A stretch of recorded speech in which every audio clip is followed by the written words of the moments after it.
Halo teman, welcome back to my YouTube channel, Dr. Hudi Channel.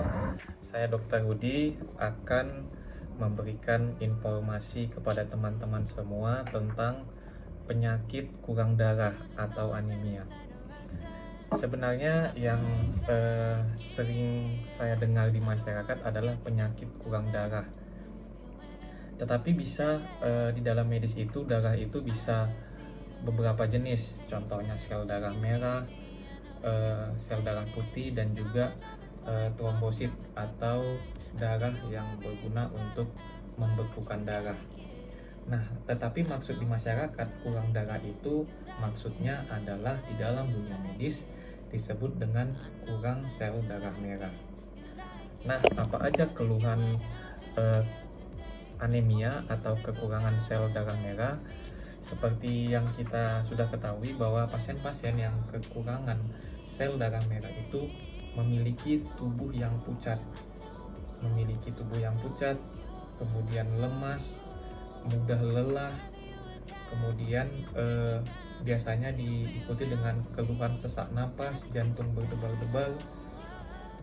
Nah, keluhan-keluhan ini terjadi karena kurangnya pasokan oksigen pada tubuh penderita yang diakibatkan oleh kurangnya sel darah merah yang bertujuan untuk mengangkut oksigen ke seluruh tubuh. Jadi keluhan sesak napas itu terjadi karena kurangnya oksigen. Mudah lelah juga diakibatkan oleh transportasi, di mana sel darah merah juga berfungsi sebagai alat transportasi di dalam tubuh.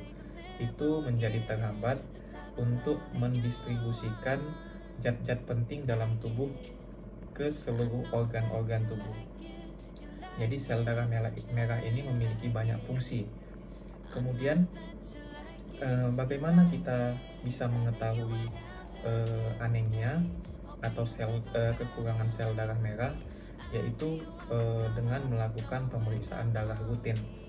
Dari pemeriksaan darah rutin kita nanti akan melihat adanya kadar Hb yang rendah. Kemudian kita juga bisa melihat komponen sel darah merahnya itu seperti apa. Bisa aja nanti terlihat pucat, kemudian volume sel darah merahnya berkurang. Dari pemeriksaan darah rutin kita bisa menilai orang tersebut anemia atau tidak. Meskipun demikian, bisa juga dari pemeriksaan fisik kita bisa melihat orang itu anemia. Contohnya dari konjungtiva anemis, kemudian di ujung-ujung jarinya itu pucat.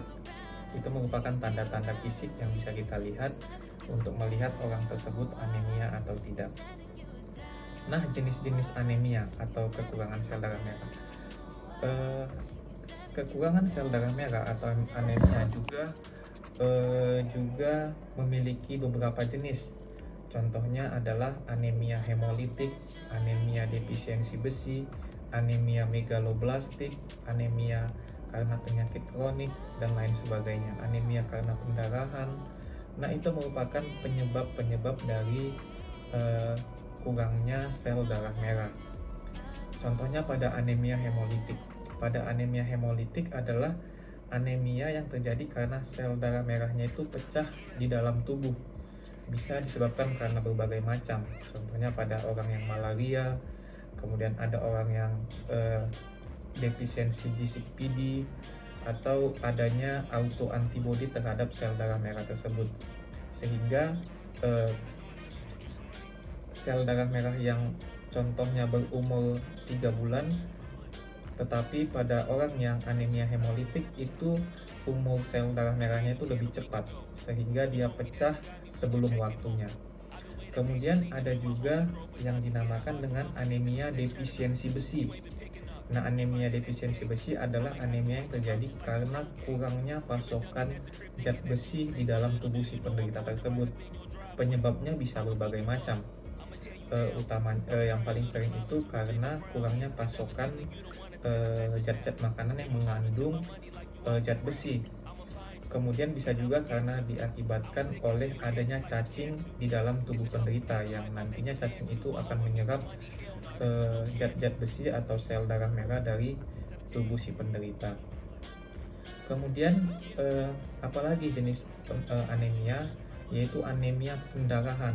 anemia pendarahan bisa saja terjadi karena contohnya hilangnya komponen darah, contohnya pada pasien-pasien kecelakaan lalu lintas, pada pasien-pasien yang mengalami pendarahan akut, contohnya pasien yang pendarahan saluran makan bagian atas, muntah darah.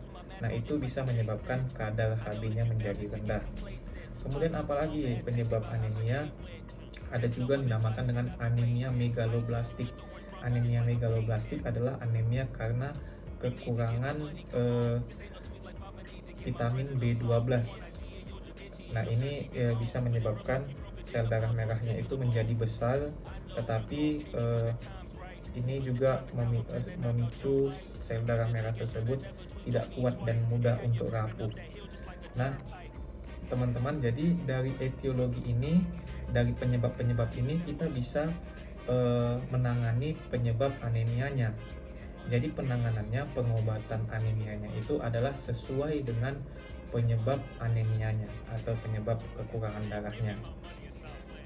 Jadi contohnya pada anemia hemolitik atau anemia karena pecahnya sel darah merah. Contohnya pada pasien-pasien malaria. Pada pasien malaria itu biasanya kita harus obati malarianya. Kita mengasih obat untuk membunuh mikroorganisme penyebab malaria tersebut. Contohnya lagi pada anemia karena autoantibodi, maka kita harus memberikan obat-obat untuk menurunkan respon imun terhadap sel darah merah tersebut. Kemudian anemia contohnya pada defisiensi besi. Pada anemia defisiensi besi atau anemia kekurangan zat besi, yang pertama kita harus memberikan suplemen zat besi kepada si penderita. Kemudian yang kedua, kita juga harus mengobati jika memang betul karena adanya cacingan, maka kita harus mengobati atau membunuh cacing tersebut. Kemudian jika anemianya karena pendarahan, maka kita harus menutup sumber pendarahannya. Kemudian bisa juga dilakukan transfusi darah untuk cepat menaikkan Hb-nya. Kemudian jika memang anemia defisiensi vitamin mecobalamin, maka kita harus memberikan vitamin yang sesuai dengan defisiensinya. Ketika kita sudah mengetahui penyebabnya, kemudian kita sudah tangani penyebabnya, maka mudah-mudahan teman-teman semua bisa menangani atau bisa menjadi sehat dan tidak kekurangan sel darah merah atau tidak anemia lagi. Oke teman-teman, cukup sekian informasi dari saya tentang anemia. Jangan lupa like, komen, dan subscribe video ini, serta bagikan bagi orang-orang yang membutuhkan video ini. Dan jangan lupa tonton dan saksikan video-video saya selanjutnya. Terima kasih, salam sehat.